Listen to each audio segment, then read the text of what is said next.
নবীজি বলেছেন সর্বশ্রেষ্ঠ স্ত্রীদের তিনটি আলামত থাকে। এই তিনটি আলামত কোনো নারীর মধ্যে থাকলে ওই নারী সর্বশ্রেষ্ঠ স্ত্রী হওয়া সম্ভব। রাসূলুল্লাহ ইসলাম নিজে জানিয়েছেন। আল্লাহর হাবিব সাল্লাল্লাহু আলাইহি ওয়াসাল্লামকে প্রশ্ন করা হয়েছে, সুতরাং প্রত্যেকটা মা বোনদের এই তিনটা গুণ মিনিমাম অর্জন করা উচিত। আল্লাহর হাবিবকে একদিন সাহাবে একরাম এই প্রশ্নটা করেছেন।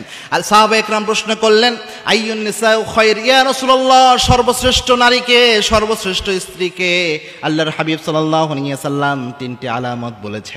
তার মধ্যে এক নাম্বার আলামত আল্লাহর হাবিব সাল্লাল্লাহু আলাইহি ওয়াসাল্লাম বলছেন, যে স্ত্রীকে তার স্বামী দেখলে স্বামী সন্তুষ্ট হয়ে যায়, মানসিক তৃপ্তি অনুভব করে, ওই স্ত্রী হচ্ছে সর্বশ্রেষ্ঠ স্ত্রী।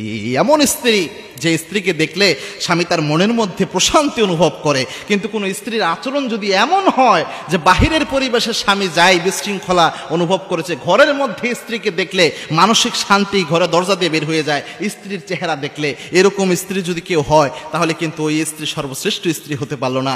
স্ত্রী মূলত আল্লাহ রাব্বুল আলামিন স্বামী স্ত্রীর সম্পর্কটা এমনই করেছেন, মাওয়াদ্দাতা ওয়া রাহমা, এই জায়গায় আল্লাহ রাব্বুল আলামিন প্রশান্তি দিয়েছেন। লিতাসকানু ইলাইহা, আল্লাহ নিজে বলেছেন প্রশান্তির জন্য আমি তোমাদেরকে স্ত্রী দান করেছি। এজন্য স্ত্রীরা হবেই এরকম যে তাদেরকে দেখলে স্বামীরা প্রশান্তি পাবে। এজন্য সর্বশ্রেষ্ঠ স্ত্রীর এক নাম্বার আলামত হলো যে স্ত্রীর স্বামী তাকে দেখলে মনের মধ্যে প্রশান্তি অনুভব করে, তার আচরণে, তার কথায়, তার বিনয়ে, তার চলাফেরায়, তার আনুগত্যে, এই জিনিসগুলোতে যে স্বামী প্রশান্তি অনুভব করবে ওই স্ত্রী হচ্ছে সর্বশ্রেষ্ঠ স্ত্রী। দুই নাম্বার আল্লাহর হাবিব সাল্লাল্লাহু আলাইহি ওয়াসাল্লাম বলেছেন সর্বশ্রেষ্ঠ স্ত্রীর আলামত হলো স্বামী যদি কোনো আদেশ করে, কোনো কথা বলে, কোনো অর্ডার করে, ওই স্ত্রী যথাসাধ্য পালন করার চেষ্টা করে। কেননা একজন স্ত্রী যখন স্বামীর ঘরে আসে, একজন মেয়ের যখন বিয়ে হয়ে যায়, তখন ওই মেয়ের জীবনে সর্বশ্রেষ্ঠ মানুষ, সবচেয়ে সম্মানিত প্রেস্টিজিয়াস মানুষ তার আব্বা আম্মা আর থাকে না। আব্বা আম্মারও সম্মান রয়েছে, তবে একজন মেয়ের জীবনে সর্বশ্রেষ্ঠ দামি সম্পদ হলো তার স্বামী,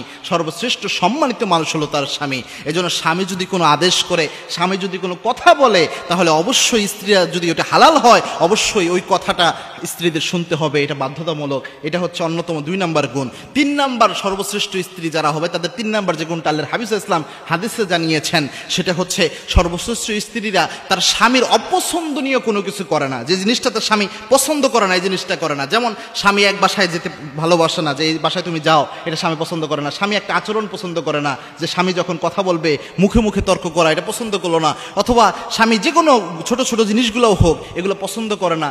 একজন সর্বশ্রেষ্ঠ স্ত্রী যে মেয়েটা হবে তার মধ্যে এই জিনিসটা থাকবে, সে সবসময় চিন্তা করবে আমার স্বামী কোনটা অপছন্দ করে, ওই জিনিস থেকে সে নিজেকে হেফাজত করবে। আল্লাহর হাবিব বলেছেন এই কোনো স্ত্রী যদি এইভাবে স্বামীকে অনুগত করতে পারে ওই স্ত্রীর জন্য সুসংবাদ রয়েছে। এবং কি আল্লাহর হাবিব সাল্লাল্লাহু আলাইহি ওয়াসাল্লাম জানিয়েছেন নারীদের 4টা কারণে জান্নাত